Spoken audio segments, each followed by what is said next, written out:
Today we are going to start with the basics of PDEs. What I mean by that is, what we want to talk about is, the first question should be, what is a PDE, right? What is PDE? And basically what we want to talk here, obviously along with the definition, we want to say that so we want to distinguish, maybe that is the second question, difference, okay? Difference between PDE and then ODE, right? So that's the second question. The third question, Q3, what is it? It is that, we want to classify the PDEs, okay? Classify PDE. Classify PDE based on linearity, okay? Linearity, okay? So that's the third question. The fourth question should be, we want to find some strategies, okay? Strategies for studying PDEs. For studying PDE. Okay. So let us answer the first question. What is PDE? So PDE, definition. So here, whenever we are saying PDE, we will always assume that omega, right, is an open domain, which is a subset of Rn for some n. Yes, n can be. So here n can be 1, 2, 3. Okay, but most of the times we will assume that n is greater than equal 3. Okay, but so maybe a small note. We will generally assume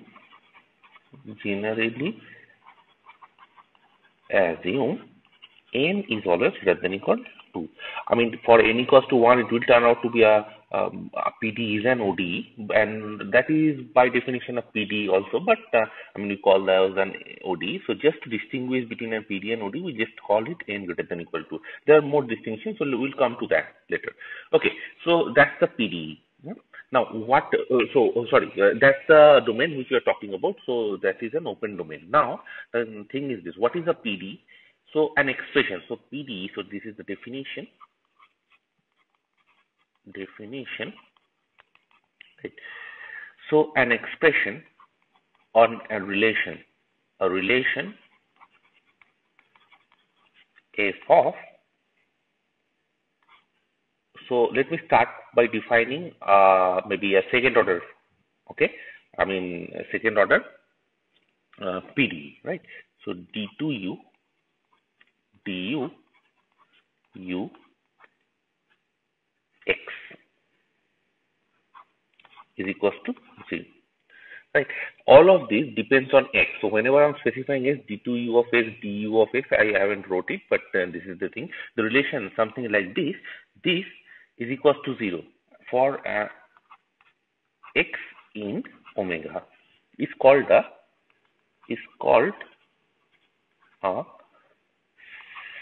second order PDE,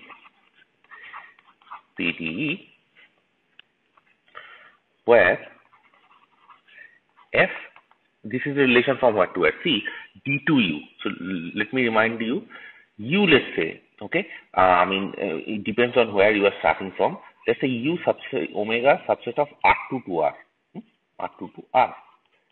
So what is D2U? If you remember, D2U is UXX, UXY, UYY, YX, UYY, right? So that's a 2x2 matrix, right?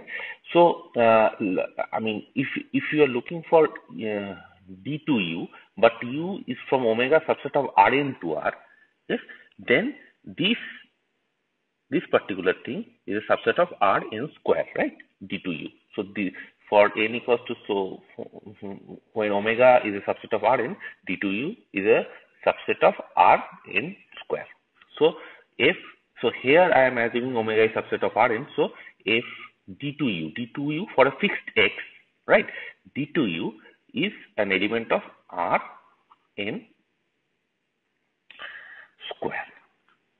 And then you have du. Du is just the gradient of u, and in this case it is an element of Rn, right? So you see, in this case, what is du? Du is essentially the gradient of u, which is given by ux and uy, right? So in n dimension, it is ux1, ux2, ux n. So basically, that's an element of. So here it is an element of R2, and in that case, it's an element of Rn, right? So and u of x, u generally we assume u to be a function from Rn to R, right? It's a real valued function. So u of x is a real. So this is R times x, we are assuming it to be an element from omega, which is a subset of Rn. So this is again from Rn to f of all of this is 0, right? So this is a real valued function. So where f is given by this is given, okay, is given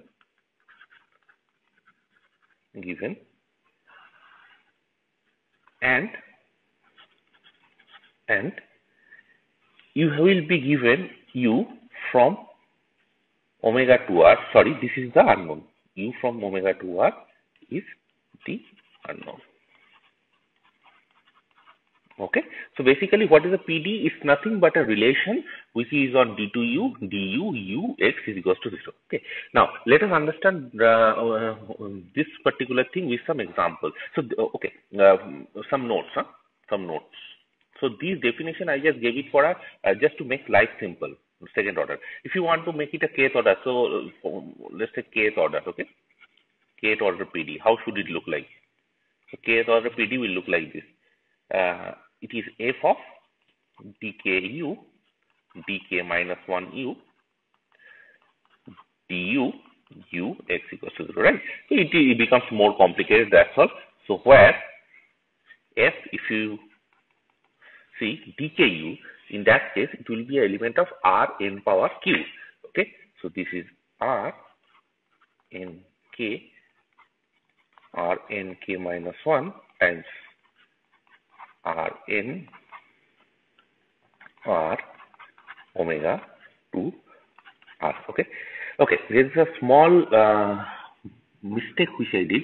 See here, when I am defining d2u is in Rn squared, du is in Rn, u is in R, right? U of x is in R, and this x is in Rn obviously, but this x I am taking it from omega. So this Rn is not right. I have to change it to omega. Clear? So let me change it to omega. Right? It is obviously subset of 1, but it should be omega, right? So here for a kth order equation, it looks like this. Let us look at some examples. So let's say Laplacian of u, right? Yeah, it is defined by uxx plus uxy. Let's concentrate only on the two-dimensional version, or let's say, let us concentrate only on the two-dimensional version with second order equation. Okay, so this is uxx plus uyy equals to 0. So you can see that this is a PD. Why? Because what is the function here? F of d2u du ux. If you define it like this, what is this? This is basically the trace of d2u, right? If you define f to be the trace of d2u, so essentially, if you want, here I wrote it like this: d2u is an element of Rn square, right? Yeah, and whenever I'm basically writing it as a trace, I'm assuming that Rn square, you just write the elements of Rn square and you just take the diagonal elements there, add it up, that's your trace. And in this case, f of d2u du ux is defined by this. Once you define it like this, trace of d2u is equal to 0 will give you Laplacian this, right? And that's your PD. That's one example. So let's look at another example, easy example. Ux plus uy equals to 0. Okay, that is the example of a transport equation. Now, if we want to look at this thing as a PDE, how should we write it? See, this is the first order PDE, right? First order, because the highest derivative which is involved in the equation is 1, right?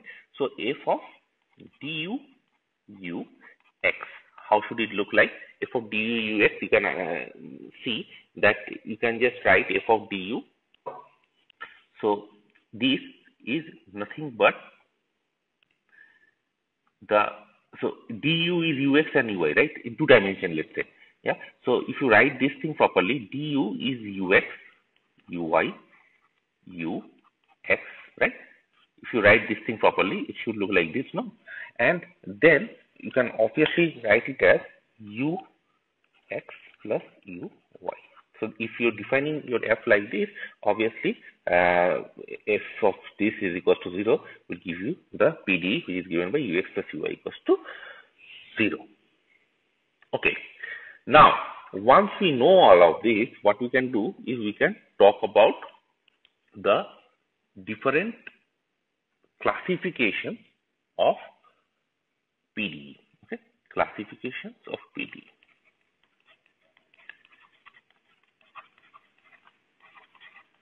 Now, PDE can be classified in many different ways, and most probably you have heard about classifications of PDE, second order linear PDEs, okay, based on the nature of the PDE. So based on the determinant of the highest order. So essentially, you basically look at b square minus 4ac terms and the sign of this, and then you talk about ellipticity, parabolicity, and all that. Here we are not going to do that. Here what we are going to do is, let's say you are given a PDE.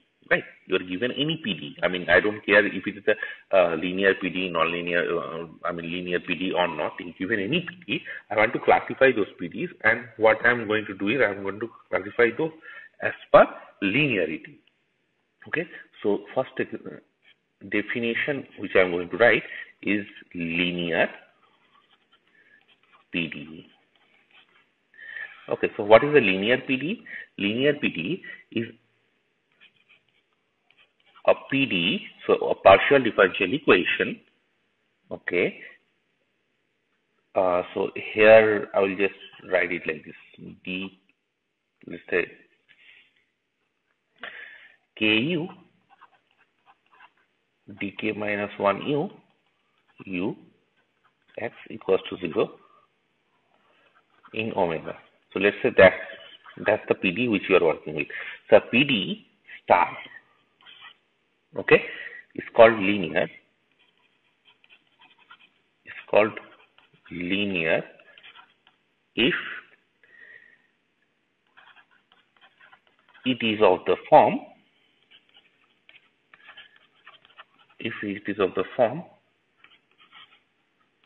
mod alpha less than equal k, a alpha of x, d alpha of u is equals to f of x, right? So for some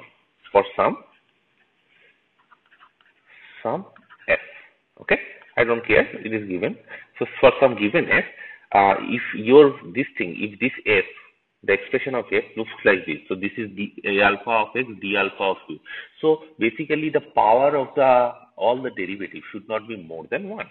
So in that case, and obviously there are some coefficients involved with every derivative. If it looks like this, then we call it a linear PDE. Right, and this is for some function f and some function a alpha, okay, mod alpha less than k, right? Okay, so and moreover, such a PDE is called homogeneous if f is equals to 0. So if f equals to 0, it's called homogeneous equation. If f not equals to 0, it's a inhomogeneous equation. Okay. So let us look at one example, our basic example which we looked at in the last part. ux plus uy equals to 0. If you write it like this, or equals to 0 equals to f, I mean, it does not matter here. Ux plus uy equals to 0, let's say. Now, this is an example of a first order linear PDE, right? Linear PDE, right? So, because alpha is here, if you look at it, alpha will be 1. Alpha is 1. So, first order linear PDE. This is the first example, and the second example we have already seen, uxx plus uyy equals to 0. Let's say this equation. Now, do you think it's a linear PDE? Of course, it's a linear PDE because the highest order terms, I mean the derivatives, okay, uxx and uy, these are the highest order derivatives, and the power of the highest order derivative is always 1, right? So, and the coefficients a alpha in this case are all 1. So, this is a second order linear PDE, alpha equals to 2. Okay, so let me give you another example.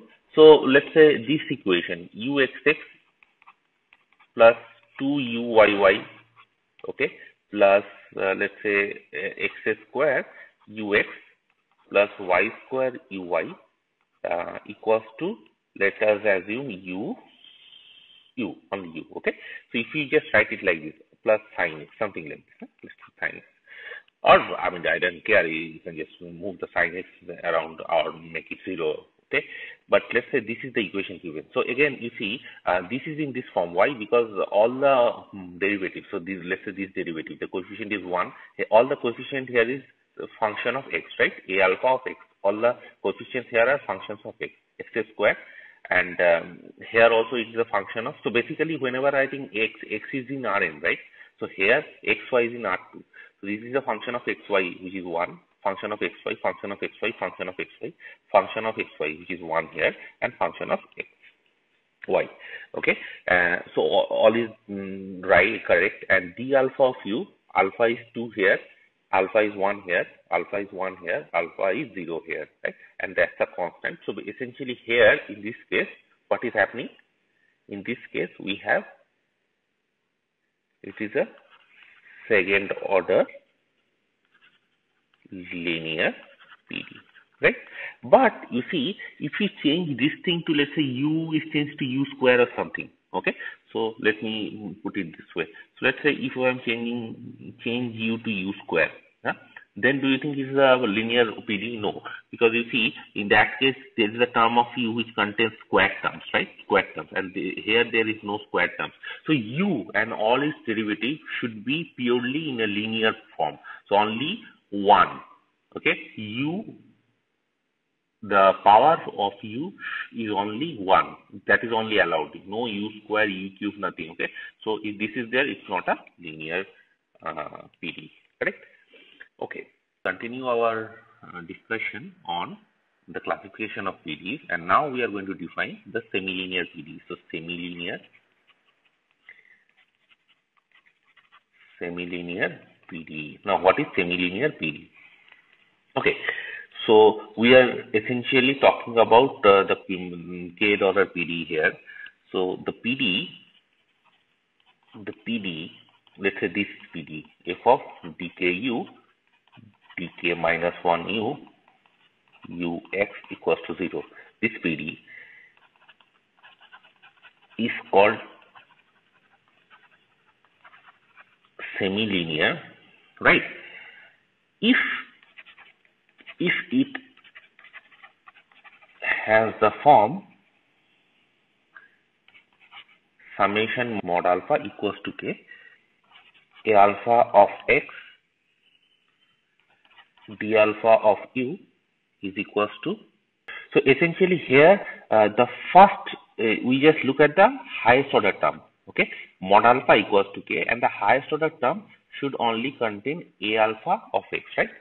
It should not contain anything else except the coefficients of this. See, of course, the highest order term has to be linear, okay, linear in u. So essentially, the power should not contain any square, cube, and all that sort of thing. And along with that, the coefficients here are very important. This should be only functions of x, right? Okay, and so this should look like this is equals to, or you can just write it like this, plus some, let's say, a naught. A naught is another function, and this function may not depend only on x, but depends on dk minus 1 of u, dk minus 2 of u, d of u, u x is equals to 0, right? So if it looks like this, then we basically have a semi-linear PD. So essentially, what is the idea here? The idea here is this. See, we are not bothering the highest order term. Linear equations, all of these terms has to be linear in every order. But here we just look at the highest order term. We are not bothering with that. That has to be linear. Okay, d alpha of u, the power of that has to be 1, and that coefficient corresponding to that should be only function of x. Okay, and nothing. Okay, but the next terms, so the k minus 1 order terms and ux, all those terms, that can be a linear or a non-linear function. Okay, so this where a naught, okay, is some given function. Okay, I don't care what a naught is. A naught can be linear, a naught can be non-linear, right? So let's look at an example. Let's say ux plus uy. Okay, so this is the first example. Let's say this is equals to u square. Now you see the highest order term here is 1, right? And the coefficient, so a alpha of xy in this case. Yeah. See here x is, here I am taking for this thing, x is in omega, right? Which is a subset of Rn. This I am taking it to be a subset of Rn. So x is x1, x2, xn. Here x and y is in R2. It's a two tuple. Here x is in x1, x2, xn is in omega, which is a subset of Rn. Here xy is in R2. So the coefficient, so in this case, a alpha of x whenever I writing, it means a alpha of x1, x2, xn. Yeah. So here the coefficient here, so a alpha of xy, all of these coefficients are 1, right? And what is your a0? A0 of xy, what is that? This is, as you can see, so it is not only a function of xy, right? So a0 of xy should be written as a0 of x. So it is u x y. This should be equals u square. If you write it like this, then this equation, then 1 is a semi-linear equation, right? See, it is linear in the highest order terms, right? And after that, the lowest order terms, I don't care. It can be linear, it can be non-linear. So u square, if you change it to e power u, then also it is a non-linear equation. These are non-linear equations, but I mean, we classify it as a semi-linear equation in this sense. Right? So it's a semi-linear equation. Okay, so now that we know, there is a subtle difference between linear equation and a semi-linear equation, in the sense that linear equations has to be linear in every order. Here, semi-linear, we are just looking at the highest order, and that should be linear in the highest order terms. Okay, and after that, the lower order terms, I don't care, that can be non-linear. Okay, now with that, I will classify more. So, and a small note here which I want to point out is this. See, linear equations, yeah, linear equations are semi-linear equations. Okay, so linear equations are contained in semi-linear equations, class of semi-linear equations. So linear equations can be classified as a semi-linear equation. Okay, but a semi-linear equation cannot be called a linear equation. But converse is not true, right? Converse is not true. So essentially, I mean, you cannot call a semi-linear equation as a linear equation, but you can do the other way. Okay, so now let's look at another type of classification, which is called a quasi-linear PDE. Okay, PDE. So the PDE f of dku, dk minus 1 u x, this is equals to 0. is called quasi-linear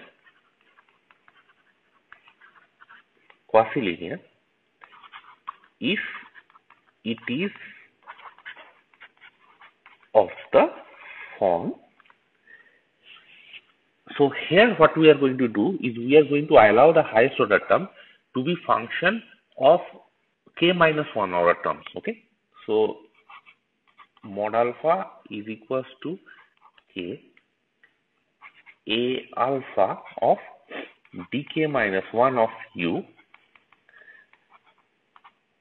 d of u ux, and this is the highest order term, d alpha of u. Okay, so the kth order term, the coefficient of kth order can contain the coefficient can contain dk minus 1 of u du ux, but not dk of u. Okay, up till k minus 1, d alpha of u, and then plus a naught of dk minus 1 of u d of u ux equals to 0 in omega, right? So this sort of equation is called a quasi-linear equation. Okay, so let us look at some, and obviously where a alpha, where those are given, a alpha and a naught are given functions, right? Okay, so let us look at an example. So let's say ux plus uy equals to, let's say, sin x, right? So that's an equation, and you can see clearly this is definitely not a linear equation, because the highest order term, you see the derivative ux, the first order derivative ux, the coefficient of this is neither a constant nor a function of x, but u is involved here, right?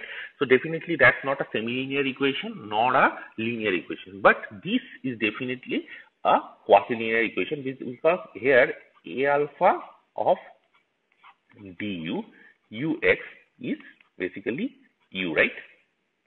Okay, see here I can, a alpha should not contain du, right? A alpha should not contain du, because the highest order term is ux and uy, 1. Okay, so it should not contain. So a alpha in this case is only a function of x u, and that is given by u. Okay, here a alpha of x is u, and a naught of, again k is 1 here, so it is u x is given by sin x. Okay, and then this particular equation is in this form, and hence this is a first order quasi-linear equation, right? This is the first order quasi-linear equation. Now let us look at another example. This will make it more clear. Example. So let's say to uxx plus uy uxy plus uyy is equals to 0. Okay, now you see, let's look at, this is a second order equation, right? This is a second order equation, but the coefficients a, let's say alpha of du u and x here is given by ux. Okay, here it is ux, uy and u. So if you just write it like this, it is let's say, okay, let me put it this way.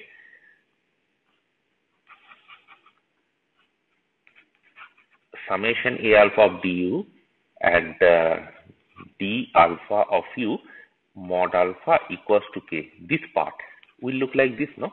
ux, that is your a alpha of this, the first for alpha, so this is uxa.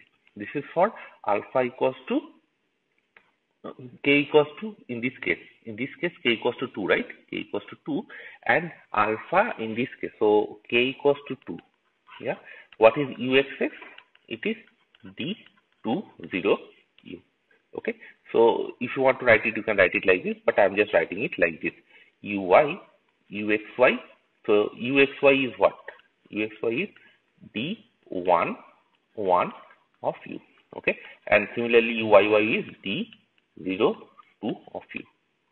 Okay, you can write it like this, or you can write it like this, uyy. So you see the highest order term derivative uxx, uxy, uyy, the coefficients are maximum. Here it is ux, the function of ux, function of uy, or u, but it should not be uxx or uxy. The coefficients cannot be that. Okay, right. So that is called a quasi-linear equation. So it is kind of very similar to a semi-linear equation, but little bit more than a semi-linear equation. So here a small note is this: a semi-linear equation, obviously, equation is also quasi-linear, right? Quasi-linear. Obviously, you can put it in this form, but not the converse. So the converse is not true. Clear? Okay. And now the main, the most important thing is the definition of non-linear equation. Non-linear equation. Okay. So what is a non-linear equation? The PD f of dk of u, dk minus 1 of u, d of u, ux equals to 0 is fully non-linear. Okay, fully non-linear if it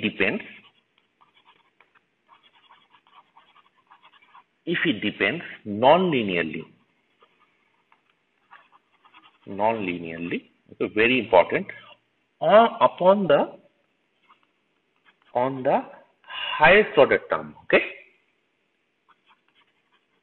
highest order term. So what I mean by this is, you see here the coefficient does not contain highest order. If you allow those coefficients to contain highest order, then the highest order coefficient. So here, what is the highest order derivative? Uxx, uxy, uyy. The coefficient should not contain, for quasi-linear cases, any uxy, uxy, those sort of things. So anything below is okay. So if that is the case with your equation, then it's called a nonlinear equation. So let's look at the example. So the first example of a nonlinear equation is this: uxx, let's say, square, yeah, is equals to 1. Yeah, of course this is a fully nonlinear equation, right? So this is a second order fully nonlinear equation. Okay, let us look at another example. So now the example which I am giving are very, very important examples. So these examples are from, let's say, given by 2, determinant of d2u equals to 1. Okay, so this is called a Monge-Ampere equation. And this is a prime example of how fully nonlinear equations look like. The point is this: see, fully nonlinear equations are much harder to solve. So why we are doing all this? Let me explain to you. So more or less, you have now the idea of what nonlinear, quasi-linear, semi-linear, and linear equations are, right? So let me explain to you. So why we need all this classification.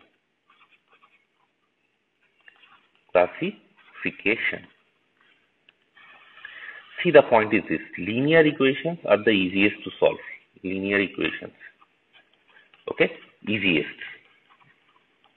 to solve. Now, the more nonlinear it becomes, the more harder it is. So basically, you see, linear equation, semi-linear equation, let's say, okay, these are much harder than linear equations. Okay, so somewhat harder.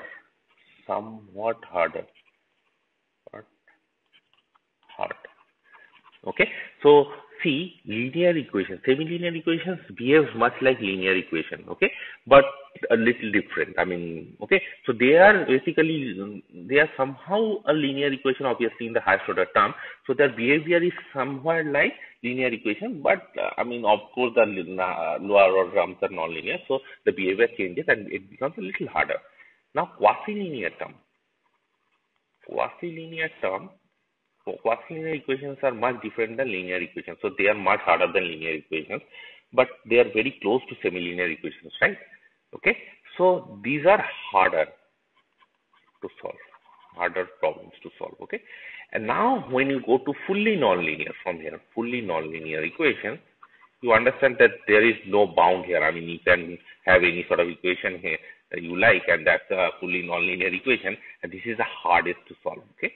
And unfortunately or fortunately, whatever you want to call it, most of the equations which we encounter in our, from programming, the real life phenomena, they are all fully nonlinear equations. So they are hardest equation to solve. Let us now talk about the differences between an ODE and PDE. So difference between an ODE and a PDE. So you see, whenever we are talking about an ODE, let's say you have a function, okay, u from let's say an interval I, which is a subset of R to R. So it's a real valued function defined on an interval I, and a relation which will look like this. So let's say f of uk of x, uk minus 1 of x, and u of x, x equals to 0. This sort of equation is called a kth order ODE, right? So essentially what is happening is we are looking at a function, real valued function defined on an interval I. So here the derivatives are only, u squared, u cubed, so our usual derivatives. But, so this is an ODE. But for a PD, you have u from omega subset of, let's say, Rn to R, right? Okay, and here there are many different things involved. So, and the relation which looks like this, f of, so uk will be changed to dk of u, and du u x equals to 0, this sort of thing. Yeah, so this is a kth order PDE. Okay, now what is the difference? See here, what is happening is we are talking about the gradient of u, which is again ux and uy, and you have d2u, let's say, that is, I mean, in a two dimension, n equals to 2, and d2u is uxx, uxy, uyx, and uyy. Okay, so you see, and this will go on for decay of u, and you can understand that this here, okay, we are talking about a multivariable function, and that is why the derivative, the second order derivative, the kth order derivative, these expressions become much more difficult, and the equations itself becomes much more complicated relation. Okay, the relation itself becomes much more complicated as opposed to the ODE, which we already encountered in our previous studies. Okay, so essentially what is the difference between an ODE and PD? The difference between ODE and PD: in ODE we study functions which is real valued function but on a domain which is in R. In PDE, we study real valued function, okay? But, I mean, real valued PDE is, if we are talking about equations, real valued function, but they are defined on omega, which is a subset of Rn, and omega is an open bounded set, right? So you have the equations involved are much more complicated. So let me make it a small note. PDE are much more complicated than ODEs.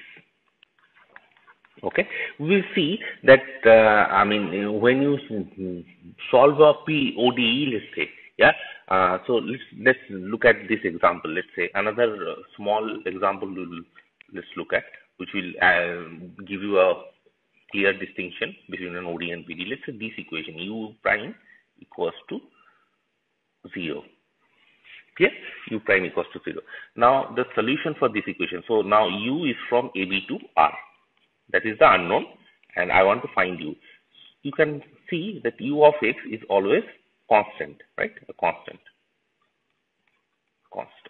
So it can be 1, it can be 2, whatever. It's just a constant. So that's an ODE. Now let's take the same sort of equation, but in a PDE form. Ux is equals to 0, let's say. Yeah, and U is a function of xy, right? That's your U. So you see, if you want to solve this equation, you can solve it. Of course, you can solve it. Just take the integration on both sides. But the solution will be some function of y, right? For some phi, right? For some phi. Now you can see the distinction here. The solution is a constant. Here the solution can be constant, of course, but in general it is a function of y and not a constant. So essentially here in ODEs and PDEs, in PDEs generally, in ODE where we have a constant, in PDEs those constants are getting replaced with some function. Okay, and I mean similarly you can go on doing this. So essentially this is a huge, you understand, I mean when you change the constant to arbitrary functions, the whole structure of the equation changes. I mean the idea of what the solutions are, and I mean all our theory which we learned in ODs, those has to be changed in the theory of PD. So this is the real distinction. Now let's understand something called about the strategies for solving PD. So you understood that solving PD is much difficult than solving an OD. Okay. Now let's look at a strategy. Strategies for solving PD. So what are the strategies? Okay, so whenever we want to study a PD, let's say, for solving PD is like a wrong thing to say. We should say, so this is, this should more like this. This should read like, it's not solving PD, but studying PD. Okay. Okay. So what I mean by this, we do not want to solve a PD. Yeah, we want to study a PD. And what I mean by this is something called a well-posedness. Well-posedness. So what does that mean? Well-posedness of a PD. What does that mean? It means that let's say you are given any PD. Yeah. So let us assume the given PD. Okay, let's take a second order equation. You can take kth order, but I don't want to. Let's stick with the second order equation. Given a PD like this, okay, I want to talk about the well-posedness. So what does the well-posedness mean here? So well-posedness is, the first thing is this. If you want to study this PD, the first thing you want to show is the existence of solution.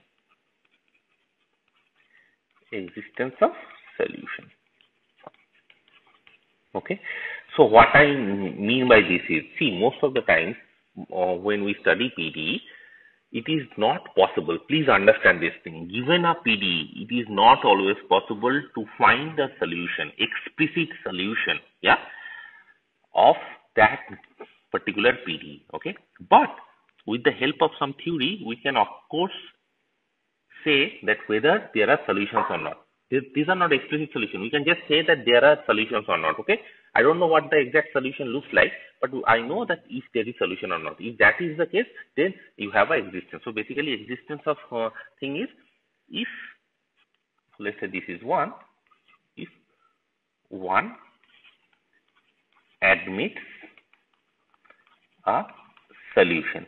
Now the thing is, 1 admits a solution. This is again a controversial statement. Okay, admits a solution. What do I mean by solution? Those things will come to later. Okay.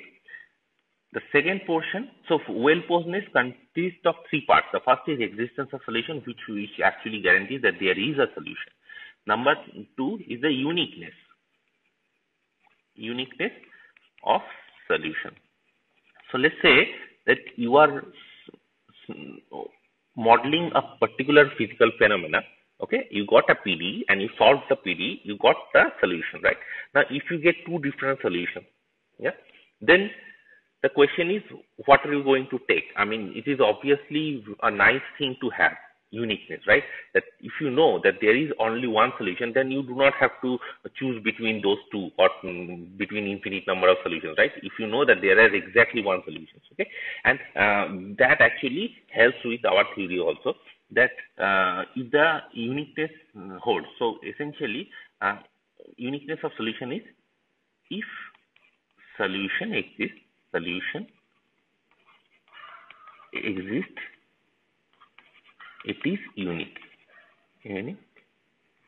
Okay. So essentially, you see, first what I want to say is, let's say you are given an equation. First, you want to see that if it has a solution, whatever that means. Yeah.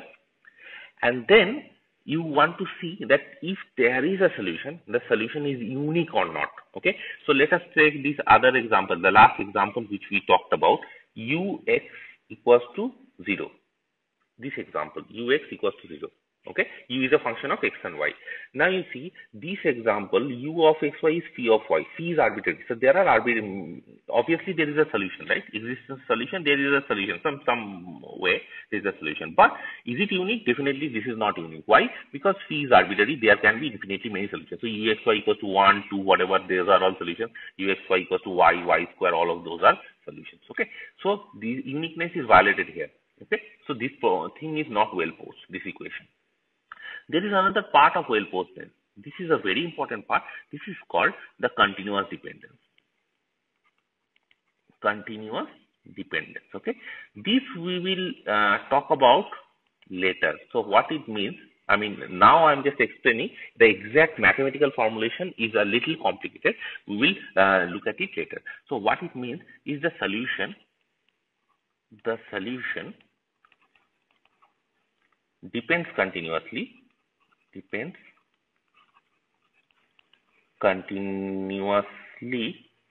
okay, on the data given in the problem. Oh, what I mean by this is, let's say that you are given an equation which looks like this. Let's say f of du u x equals to 0 and u restricted to some gamma. Okay, so let's say this is in omega and gamma is some, I mean, some condition. Okay, data is given along some curve on omega. So let's say this is g. Yeah, so that's the equation. Now you see, let's say that's your u and gamma is the boundary. Let us assume that gamma is del omega. Just assuming, this is omega, gamma is del omega. Now you see what this particular thing says is, let's say that you solve this equation with on the boundary u and the boundary is g. Let's say that you know that there is a solution and the solution is unique, good for you. And unique for this g, right? Given this g, the solution is unique, let's say. Now what happens is this, let's say I change this to this. So let's say 1, I want to change it to 2. Okay, and how does 2 look like? It looks like this, du u x equals to 0 in omega, and u restricted gamma is g plus epsilon. Okay, so and here epsilon positive. So what I'm suggesting is this: you just take g, but shift the g to g plus epsilon, a little perturbation of g. Now what you see, this, let's say this solution is u and this solution is u epsilon. Yeah, you definitely want u epsilon to be very close to u, whatever that means. So we want u epsilon to be very close to u, right? Should be very close to u. That's the mean in general perception. For some equations it holds, for some equation it does not. Okay, so if it does not hold, then you do not have a well posedness and the solution does not continuously depend on the data. Yeah.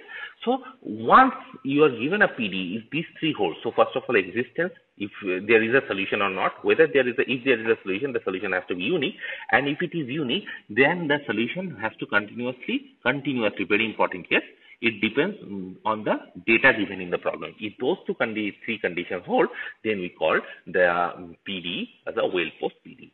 Okay. Right. Now, before we move on, I want to explain one more simple concept, the concept of solution. Solution to PD. To PD. See, whenever we are looking at a PD, we are saying we can solve the PD and all that thing. But whenever we say we can solve a PD, what does that mean? This is a very important concept. Please understand this thing. Yeah.